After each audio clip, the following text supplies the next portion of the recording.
क्या आपको पता है दिल्ली की हंसती खेलती शाम अचानक हिंदुस्तान के इतिहास की सबसे खौफनाक रात में कैसे बदल गई? एक ऐसा नाम जो उस दौर में रंगा बिल्ला कहा जाता था। ये सिर्फ दो नाम नहीं थे, बल्कि उस दौर के खौफ का दूसरा नाम बन चुके थे। इस कांड के बाद लोगों के दिलों में डर और गुस्सा कुछ इस तरह चढ़ा कि वो लोग रोड पर आ गए और संसद से लेकर सड़क तक सिर्फ एक ही आवाज गूंज रही थी कि उन्हें फांसी कब मिलेगी। लेकिन इस हैवानियत के पीछे का पूरा सच क्या है और कैसे पकड़े गए दो दरिंदे, चलिए चलते हैं 1978 के उस काले दौर में। इस कहानी की हम शुरुआत करें। नमस्कार, मेरा नाम है मोहित, आप देख रहे हैं एचडी क्राइम। आपसे गुजारिश है आप हमारा साथी बनिए ताकि हम आप तक ऐसी वीडियो लाते रहें। तो चलिए इस कहानी को शुरू करते हैं। बिल्ला का पूरा नाम जसबीर सिंह था। वो मुंबई की झोपड़पट्टी में रहता था, लेकिन मुंबई की लोकल ट्रेन में भीड़ भाड़ वाला जगह पर वो अपना काम कर देता था। जैसे किसी का जेब काट देता था, किसी का घड़ी उड़ा लेता था। लेकिन इन पैसों से उसका ख्वाब पूरा नहीं हो पा रहा था। इसके चलते वो सोचता है क्यों ना अब बड़ा हाथ मारा जाए। तभी उसके दिमाग में ख्याल आता है क्यों ना टैक्सी को अब लूटा जाए। वो अक्सर रात के समय में सुनसान इलाके में जाने के लिए एक टैक्सी किराए पर लेता था और जैसे ही सुनसान जगह आता वो ड्राइवर के गर्दन पर चाकू रख देता। अब उससे जो भी पैसा उसके पास होता उसे छीन लेता, उसके दिन भर की कमाई को अपने हाथ में लेता और उसको मारता पीटता और उससे पैसे भी ले लेता और मारने पीटने के बाद उसको भगा देता वहां से। रंगा मूल रूप से पंजाब का रहने वाला था, लेकिन वो मुंबई भाग कर आ गया था। कद काठी में काफी स्ट्रांग था और छोटी मोटी चोरियां और लूटपाट भी करता था और बच बचाव के लिए मारपीट भी कभी कभी कर लेता था। शराब के नशे में चाकू दिखाकर रोड पे चलने वाले लोगों को अब डराता और उससे पैसे ऐंठ लेता। और जैसे ही रात का समय होता वो बंद दुकान का ताला अब तोड़ता और उसके बाद जो भी उसमें से पैसा और खाने पीने की चीजें होता उसे निकाल कर लेके भाग जाता। उसके लिए ये पुराना पैसा था। दोनों अलग अलग मामला में जेल भी गए थे, रंगा चोरी के आरोप में और बिल्ला लूटपाट के आरोप में। जेल की एक ही बैरक में बंद होने के कारण दोनों में जान पहचान हुई। जेल के अंदर में खाली समय में वो अपराध की बातें करते थे। बिल्ला सातिर दिमाग का था, लेकिन रंगा के पास ताकत थी। जेल की सलाखों के पीछे ही दोनों ने हाथ मिलाया और तय किया कि जेल से निकलने के बाद हम लोग अकेले काम नहीं बल्कि साथ में काम करेंगे। जब ये दोनों जेल से छूटे थे तो ये जेल में जो प्लानिंग बनाए थे, अब प्लानिंग के मुताबिक अब बाहर में ये क्राइम को अंजाम देते हैं। आप खुद ही सोचिए, जेल की काल कोठरी अक्सर अपराधियों को सुधरने के लिए ही होती है, लेकिन ये लोग सुधरने के बजाय और लूट पाट जैसी हिंसक चीजों में सम्मिलित हो जाते हैं। जेल से निकलने के बाद मुंबई के साउथ इलाके में से एक फिएट कार को चुराते हैं। कार चुराने के बाद मुंबई की पुलिस से बचने के लिए वो लोग हाईवे रास्ते को चुनते हैं जो दिल्ली जाती है। मुंबई से दिल्ली करीबन 1400 किलोमीटर है और हर एक जगह पर नाकाबंदी होती है। लेकिन इसी नाकाबंदी और घेराबंदी के कारण वो लोग छोटे मोटे रास्ता और जंगल झाड़ से वो दिल्ली पहुंचते हैं। इन लोगों का प्लान बड़ा सिंपल था, गाड़ी में पेट्रोल पूरा फुल रखो और अमीर आदमी को टारगेट करो। दिल्ली के गोला कुआं और रिंग रोड का अब ये लोग चक्कर काटना शुरू करते हैं। उनके क्राइम करने का तरीका में एक चीज और इंक्लूड था, वो लोगों को लिफ्ट दे देते हैं और उसके बाद उनके साथ भी लूटपाट कर लेते थे। 26 अगस्त 1978 को हल्की फुल्की बारिश हो रही थी, लेकिन एक घर खुशियों से झूम रहा था।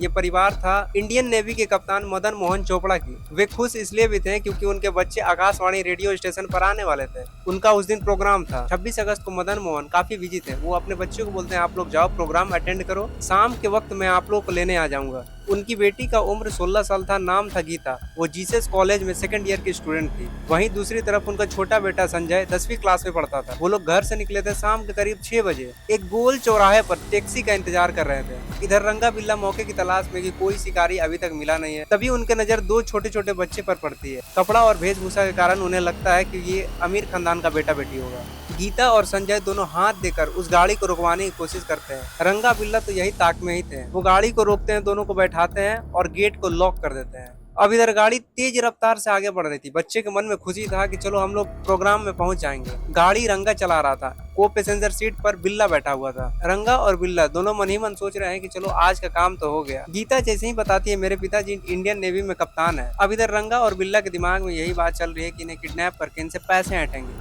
रंगा और बिल्ला इशारों इशारों में बात करते हैं। अगर इनके माता पिता अगर पैसे नहीं दिए तो इन बच्चों को बड़े ही बेरहमी से मार देंगे। गाड़ी अब आकाशवाणी रेडियो स्टेशन पर पहुंचने ही वाली थी, तभी रंगा स्टीयरिंग मोड़ देता है दूसरी रोड की तरफ। गीता और संजय जब उनसे पूछते हैं तो वो कुछ जवाब नहीं देते हैं। अब गीता और संजय को शक हो जाता है कि ये लोग किडनैपर्स हैं। अब दोनों भाई बहन अब गाड़ी रुकवाने के लिए बोलते हैं, लेकिन रंगा गाड़ी रोकने के बजाय एक्सीलेटर पर पांव और कस के जमा देता है। दोनों बच्चे जब डरने लगे तब वो डर के मारे चिल्लाने लगे थे। जैसे ही गीता और संजय चिल्लाना जब शुरू करते हैं, वैसे ही को पैसेंजर पर बैठा हुआ शख्स बिल्ला उस कार में से अब चाकू निकालता है। बिल्ला को ऐसा लगा कि अगर ये चाकू दिखाएंगे तो ये लोग डर जाएंगे, लेकिन उन्हें पता नहीं था वो सरकारी अधिकारी के बच्चे को डराने की कोशिश कर रहे हैं। संजय अब रंगा पर हमला करना शुरू कर देता है और गीता बिल्ला का बाल खींचना शुरू कर देती है। इसी बीच कई घंटों तक उस कार में दो भाई बहन अब जिंदगी मौत की लड़ाई लड़ रहे थे।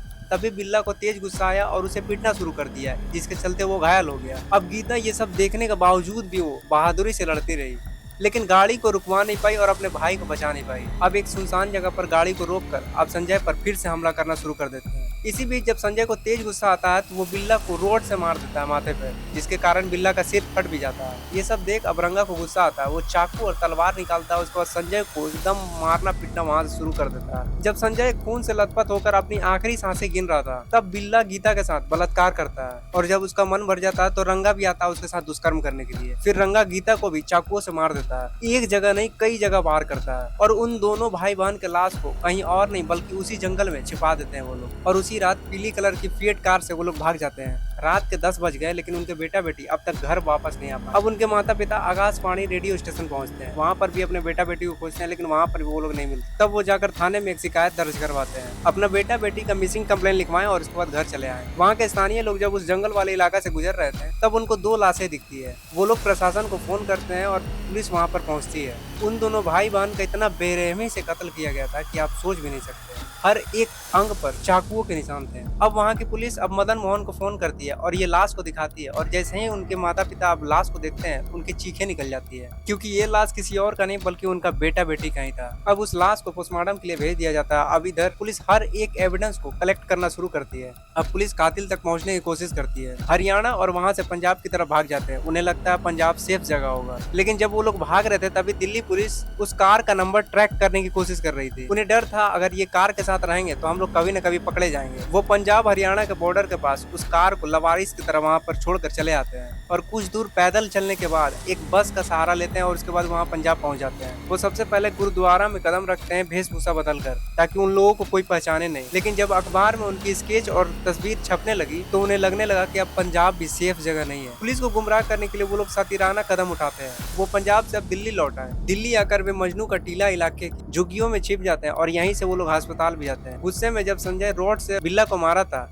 तब उसका माथा फट गया था। बिल्ला के सिर से काफी खून बह रहा था। वो इलाज के लिए भेष बदलकर दिल्ली के विलिंगटन अस्पताल आया था। अपना नाम और पता दोनों फेक बताया और सिर पर टाका लगवाया, मलहम पट्टी बंधवाया, और वहाँ से फिर मजनू का टीला आकर वहाँ छुप गया। लेकिन हर एक जगह पर रंगा और बिल्ला का पोस्टर लगा हुआ था। ये सब वो लोग देखकर डर के मारे वो लोग पुरानी दिल्ली स्टेशन पहुंच जाते हैं। ये केस इतना बड़ा हो चुका था कि दिल्ली के लोग अब सड़कों पर उतर आए थे। उस समय के तत्कालीन प्रधानमंत्री मोरारजी देसाई अब इस केस को हैंडल करने लगते हैं और पुलिस पर दबाव डालते हैं कि इन्हें जल्द से जल्द पकड़ा जाए। और इस देश में पहली बार ऐसा हुआ था कि कोई प्रधानमंत्री किसी पीड़िता के घर पहुंचे थे। इस घटना को अंजाम देने के बाद रंगा बिल्ला दिल्ली से मुंबई भाग गया और मुंबई से आगरा भागते हैं वो लोग। आगरा में वो लोग कुछ दिन रुकते हैं। आगरा से वो लोग कहीं और अब जाने की प्लानिंग करते हैं।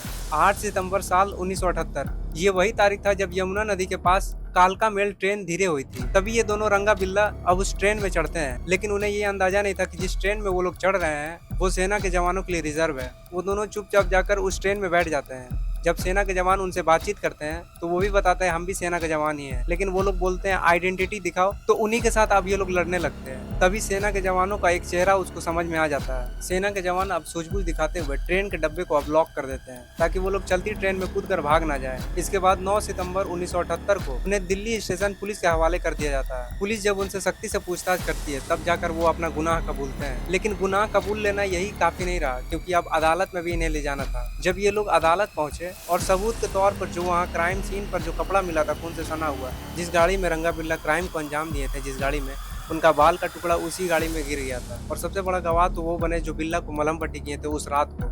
ये सभी बातों को देखते हुए अदालत के पास ये बातों को रखी जाती है और उसके बाद उन दोनों को फांसी की सजा दे दी जाती है। ये थी रंगा बिरला की खौफनाक कहानी। आपको ये कहानी कैसी लगी कमेंट करके आप जरूर बताइएगा, और आप अभी तक हमारे चैनल को सब्सक्राइब नहीं किए तो प्लीज़ हमारे चैनल को भी सब्सक्राइब कीजिएगा। आपसे मिलते हैं हम कल।